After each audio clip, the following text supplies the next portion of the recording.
I don't see the countdown. Okay. Hello, welcome to the IEEE Tech Talk series. My name is Kathy Grice, Senior Program Director with IEEE. IEEE is the world's largest technical professional organization dedicated to advancing technology for the benefit of humanity. Before we begin, please note a few housekeeping items. At the bottom of your screen are engagement tools you can use. All tools are resizable and movable. Feel free to move them around to make the most of your space. You can find answers to some common technical issues in the orange question mark help tool at the bottom of your screen. If you click the green resources icon at the bottom of your screen, you'll find more information about today's event and future events. Today's session is being recorded. The on-demand link for today's event will be emailed to all registrants later in the day. Our virtual event today is a continuation of a new series of short technical talks jointly brought to you by the IEEE Educational Activities and IEEE Future Directions, featuring subject matter experts discussing the convergence of the latest technologies. David Witkowski and Mahmoud Danishman will address how 4G and 5G networking communications and the Internet of Things support our daily lives. The current challenges of working and learning from home place a huge demand on our infrastructure. Both David and Mahmoud's bios and photos are available from the registration page. I look forward to your continued participation of future IEEE Tech Talks. These include one on brain-machine interface and augmented reality, virtual reality, the other on gaming beyond games for social communications.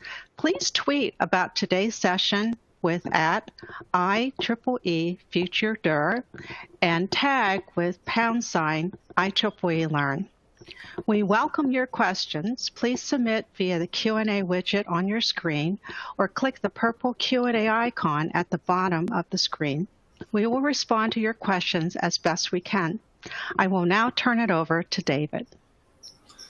Good morning, Kathy, and thank you for having me.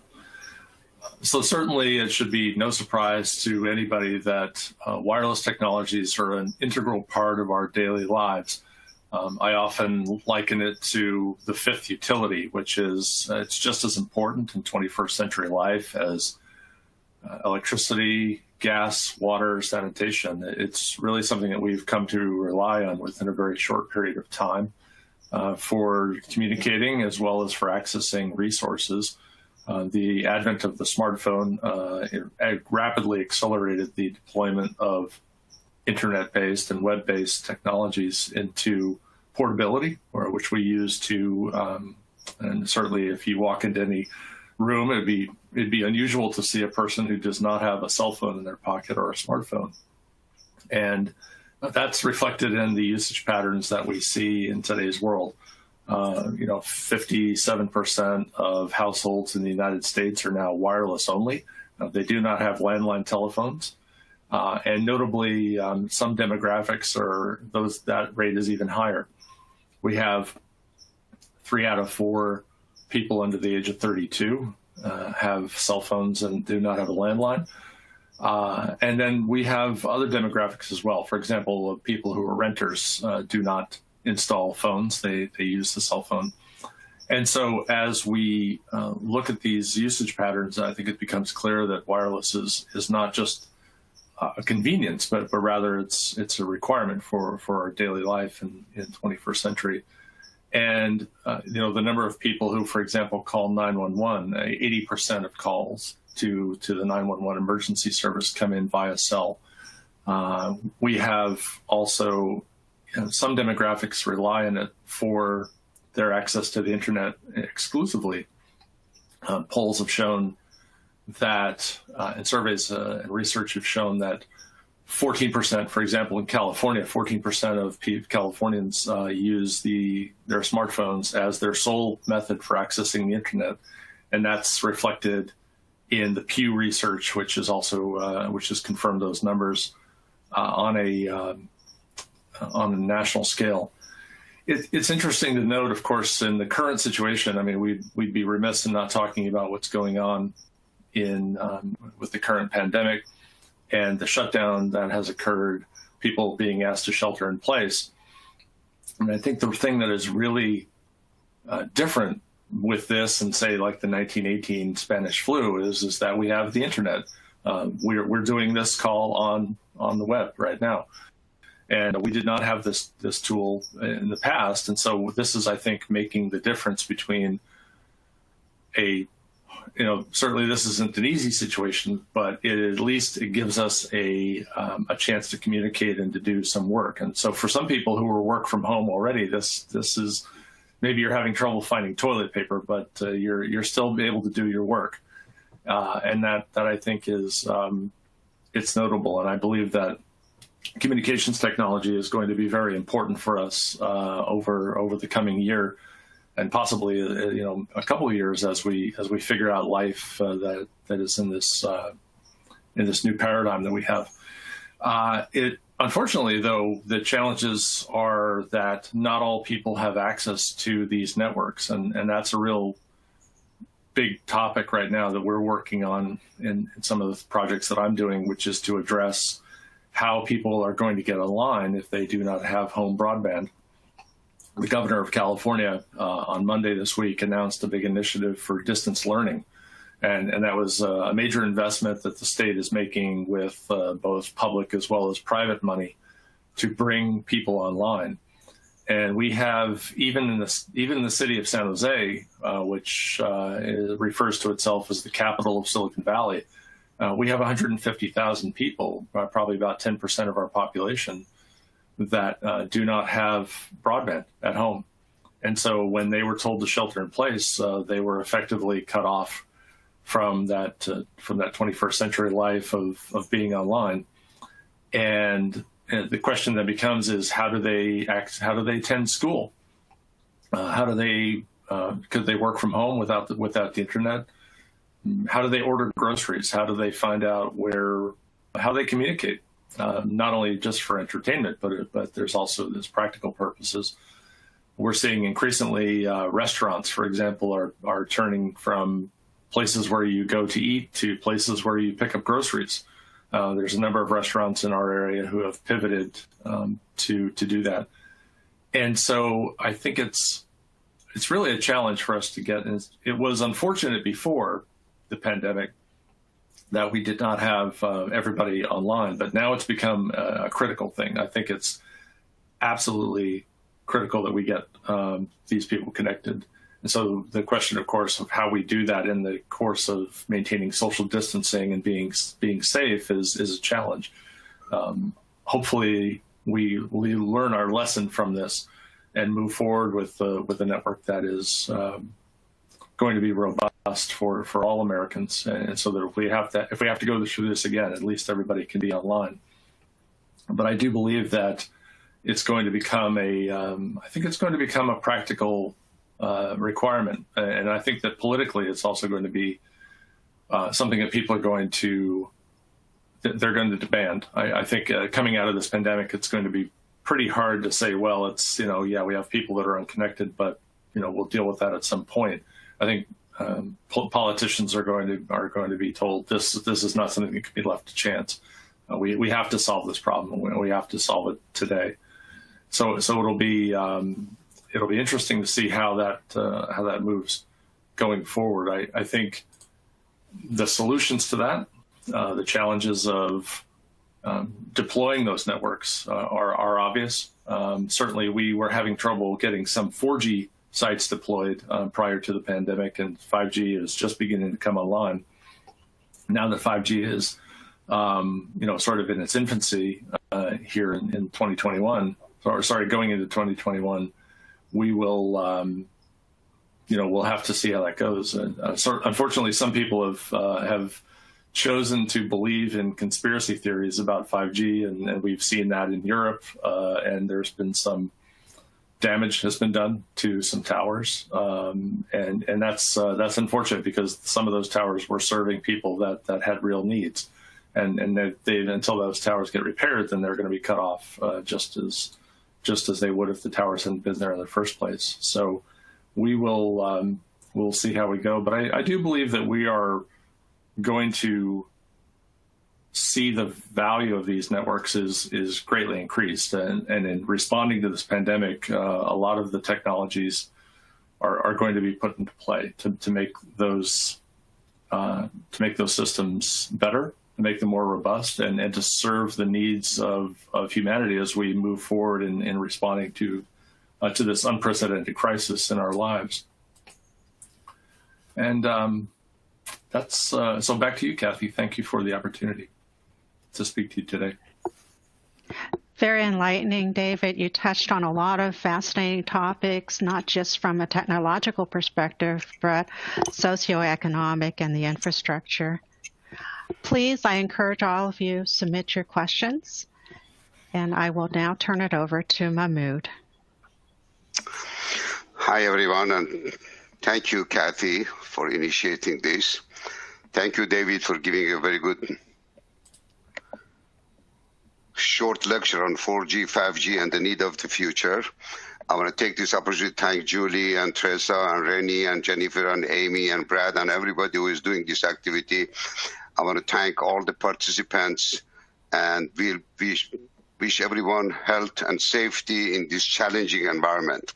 So about 2 or 3 weeks ago, myself and my colleagues of the IoT people, and in particular, Dr. Changgang Wang of the Interdigital and co-founder of the IEEE IoT Journal and the inaugural EIC and so forth, we started looking at this.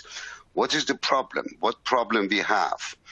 And looking at this, we looked at the Johns Hopkins University website for all the data they provide.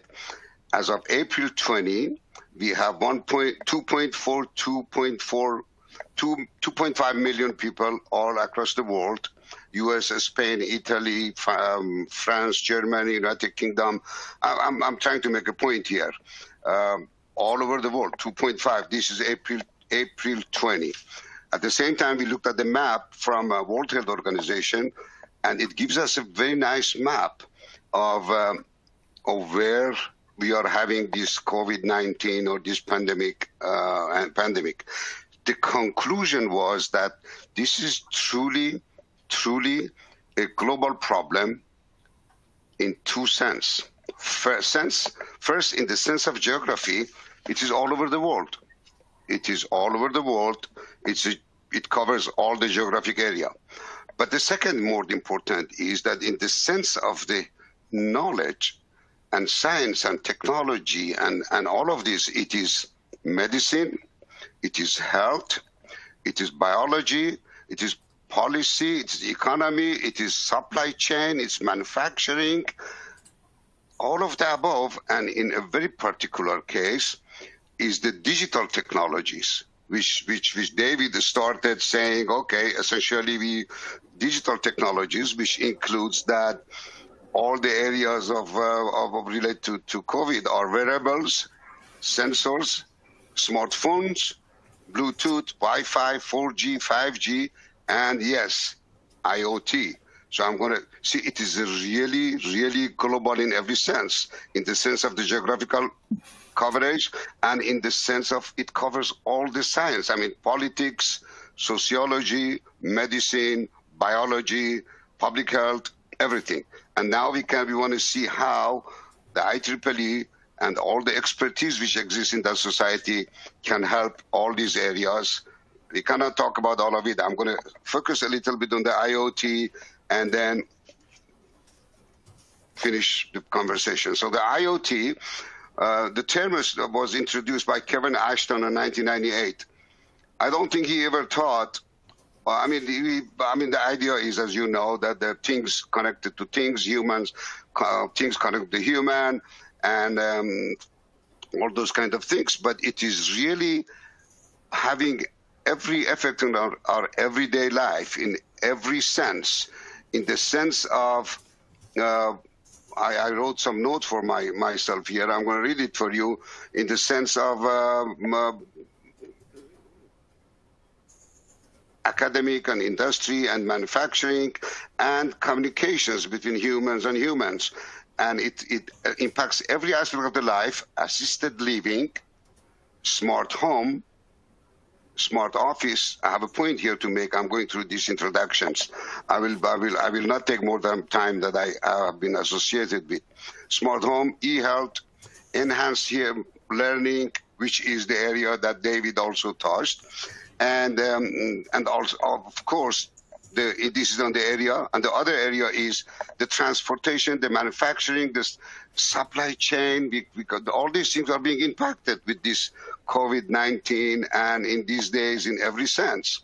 And therefore, this becomes a very, very international problem in the sense of the global geography and in the sense of all sciences. So I'm going to now focus a little bit on the digital technologies can help public health. The digital technology can help public health these are the areas: IoT, big data, artificial intelligence, blockchain, machine learning. I'm not going to cover all of these. I'm going to quickly focus on the IoT. I'm going to give two examples. One issue with this COVID is monitoring and surveillance, detecting and prevention. That's one area. But on the real time, after everything is done and said, and we have devices and we have network, we have 4G, 5G, and we have on certain part of the world, on the real time, we can track and update who is having it, who doesn't have it. And then the second thing is mitigation, which we are going to, on the real time again, do and be able through the IoT, and of course, AI and all other things is going to come to picture, but we are going to focus on the IoT part of it. We are going to also go to mitigation and finding the solutions. So therefore, IoT technologies, smart. So IoT technologies collect data from things, devices, people, environment in this particular COVID, in the manufacturing supply chain, a smart factory, start thinking about it, a smart hospital, a smart logistics, a smart e-health, a smart factory, a smart quarantine. David, how do I say that? I have problems saying this word quarantine. A smart mass transportation and a smart social distancing. These are the problems we are dealing with. IoT and devices and the communication can help you do all of this. I'm going to go over a few examples and then stop. Example one, shortage of clinics. We have the shortage of the clinics all over the world. Okay, so virtual clinic via IoT-based telemedicine can help that. I said telemedicine. Last week, Roberto Saracco wrote an article on telemedicine. It's a wonderful one. It's a really good one. I encourage everyone to take a look at it. Every week it comes out with something. Telemedicine, so IoT can that. Hard to coordinate medical materials.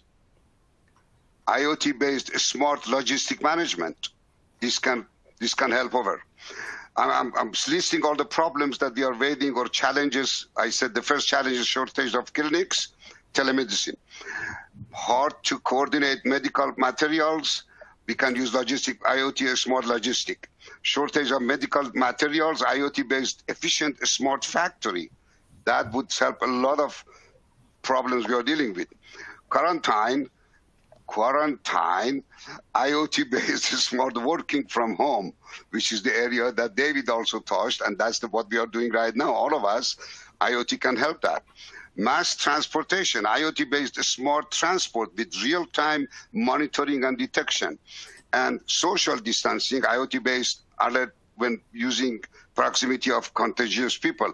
This is in the last one is the one which last week, in fact, Apple and Google teamed up to be able, and I have an example here, but I don't want to go over it in detail, came up with a way that if Alice and Bob are walking into or sitting next to each other in the park, later on Bob gets the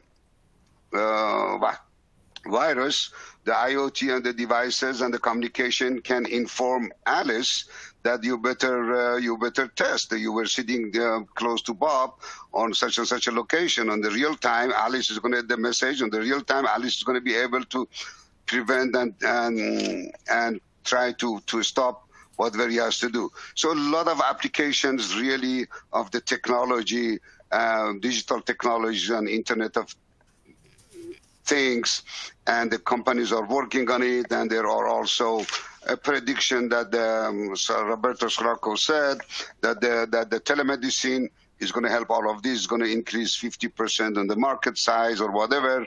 Take a look at this article, which is April 17. It's a really nice article on the telemedicine. I think I'm going to stop here in the interest of time. And thank you again for listening. I will be happy to help with any questions.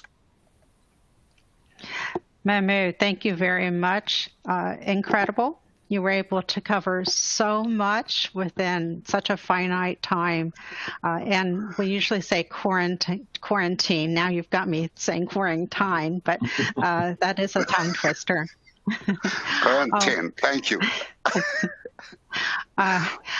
Please, I encourage all of you who are listening and watching this panel session today to submit your questions. One thing that I would like to ask David and Mahmoud, we're talking a lot about today and what current technologies are in play. We've talked about the challenges from a socioeconomic perspective. Can you comment in terms of hopefully taking us to a more positive trend? Where do you see us? What can we do as technologists, as consumers, 1 year from now, 5 years from now? What can we do? And where do you see things going? So David? I think, yeah, thank you. So I think that where we're going with this is certainly an extension of many of the things that Mahmoud was talking about, which is the pervasiveness of computing in our daily lives. That trend was already occurring before the pandemic. And so as we put computing into a lot of different portions of our life, and in fact, it becomes more and more pervasive as every day. I mean, you think about voice assistants, being able to control your home or to send messages or do things with just the sound of your voice. That has become, I think, was very important before, and we're seeing this trend now. So as looking at some of these questions that are coming across in the chat, I think one of the things that we're going to be seeing is that the smartphone platform and in fact wearables and the Internet of Things will become part of our pandemic response. I don't believe that we're going to be able to manage such a large population that is moving around in its daily life trying to do things without some form of technology. And so, for example, we may have thermometers that are artificial intelligence, and they look at the temperatures of people and they might flag this person seems to have a temperature and they should, maybe we should stop them and ask them how they're feeling. Likewise, I think if we get to the point where in order to go into a public place, you have to be able to show that you are healthy. And so imagine a world where your morning routine involves waking up and taking a blood sample to have the instant test for a virus that is going to tell you whether or not you're sick. And then if you're fine, that will be loaded onto your phone. And then your phone will then be your passport for the day for you to get into public places. And so as we go through our daily lives, there are a lot of different ways that this technology is going to help us to manage this current crisis. And it's the speed of the network and the pervasiveness of the network that is going to make or break that paradigm. And so I do believe that looking forward, we're going to be using a lot of technology to try to live within this new world where we have health concerns possibly infecting or being infected by other people. And when we think about it, I mean, 500,000 people die every year from influenza. So, you know, I believe that this is actually going to make things in some ways better, because we will learn to be more careful about our seasonal illnesses. And the flu was inconvenient before, but now I think the flu rates will actually go down because we're going to be thinking about this more. And that's going to save lives. So that 500,000 number will probably be a lot lower, because we'll be wearing masks and being careful about not leaving the house, and we'll be telecommuting more. And that's going to be, in the long run, I think it could be very good for us. Mahmoud? Oh, yes. Hi, everyone again. I think the telecommunications infrastructure of the future, which says everything which David said, and we all know, that's the 4G, 5G, IoT, and the affordable devices, portable devices, which are wearable or cell phone or iPhone or iPhone or whatever, is going to change the life in every sense, in particular on the intelligent medicine or telemedicine or whatever you want to call it, and then it's going to be a drastic change. We all want to see a doctor. What does the doctor do? Doctor makes some measurements, and then based on the measurements, make a decision. Let's focus on the COVID case, okay? Suppose, as I said, the medicine must come into picture. I'm a doctor, but suppose there are three variables. X1 is the age, and X2 is the temperature, and X3 is the location that you are. Suppose these three variables are important on determining you have the virus, you don't have the virus. So on the real time, these measurements can be made and communicate to the doctor's office with the AI which exists on the computer of the hospital or the doctor, and can, using certain AI like nearest neighbor algorithm or other classification, can with a high probability decide whether or not you are a candidate for go for testing or not testing, for instance, in that area. And that would ease a lot of problems that we are dealing with, all these big lines of 2 miles, 5 miles, 10 miles, cars waiting to be tested and going there, and then the result is yes, no, yes, no. But the yes, no can be really done on the real time without people having lined up in front of testing area. And infinite, many examples. I'm going to stop here because we are almost out of time, Kathy. Thank you. So many applications. Right. Thank you very much, Mahmoud. I will end with one question. It's a composite of a lot of questions that came in through the Q&A window. David talked a lot about the use of AI, sensing temperatures. So there's a lot of sensors involved. So AI, machine learning. Mahmoud, you talked about generation of data, right? Again, using sensors and everything. There's an underlying theme here in terms of proliferation, exponential generation of lots of data. With that, though, data has intrinsic value, but there's also the implications of security and privacy issues. How do we weigh those? How do we balance that out? But using that data to advance to the benefit of humanity. Mahmoud? Yeah, that's a very, very interesting question as far as the data privacy is concerned, especially when it comes to health problem.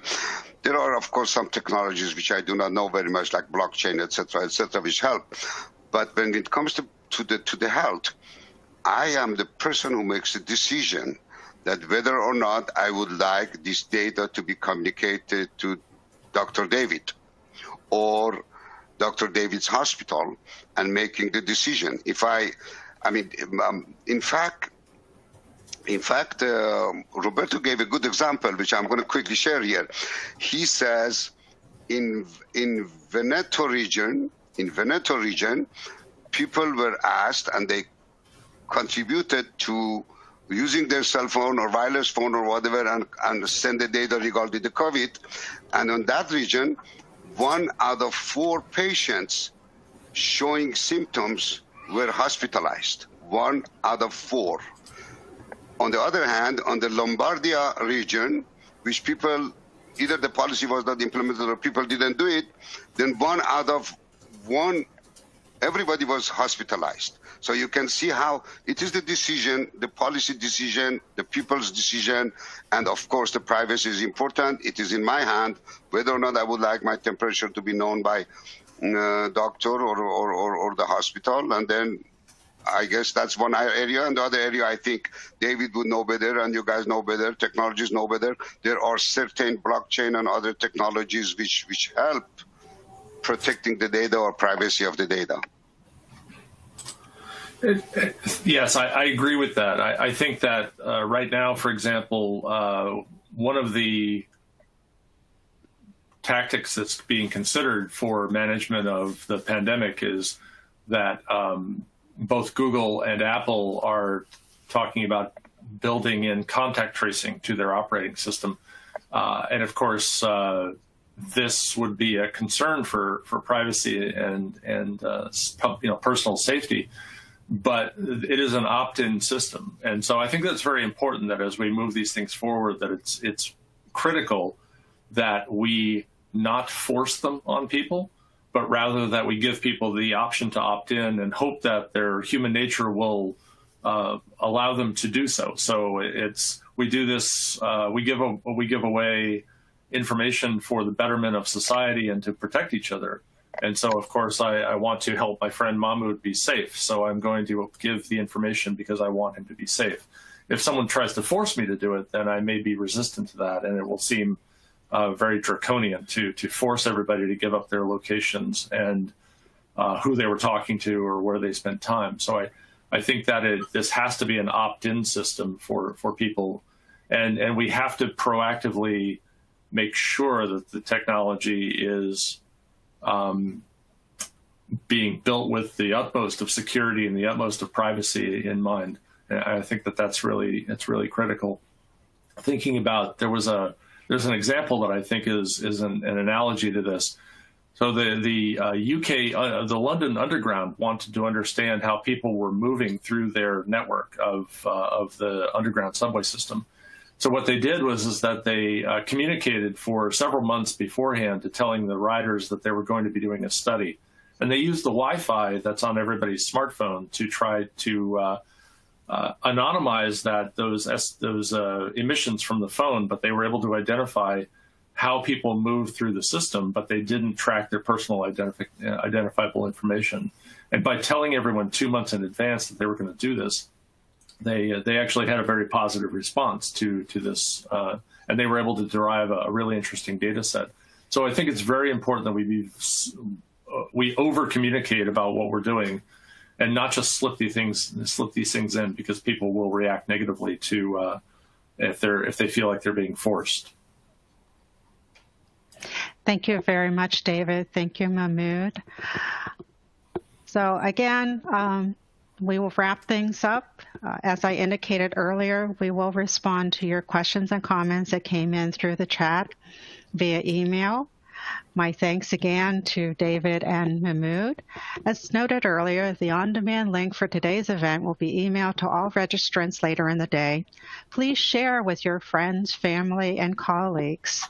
Before you leave, please complete our feedback survey via the survey tool at the bottom of your screen. Please join us for our next IEEE Tech Talk, which will be on the brain. Thank you and have a great day. This concludes our event. Thank you. Thank you, everybody. Have a great day. Goodbye.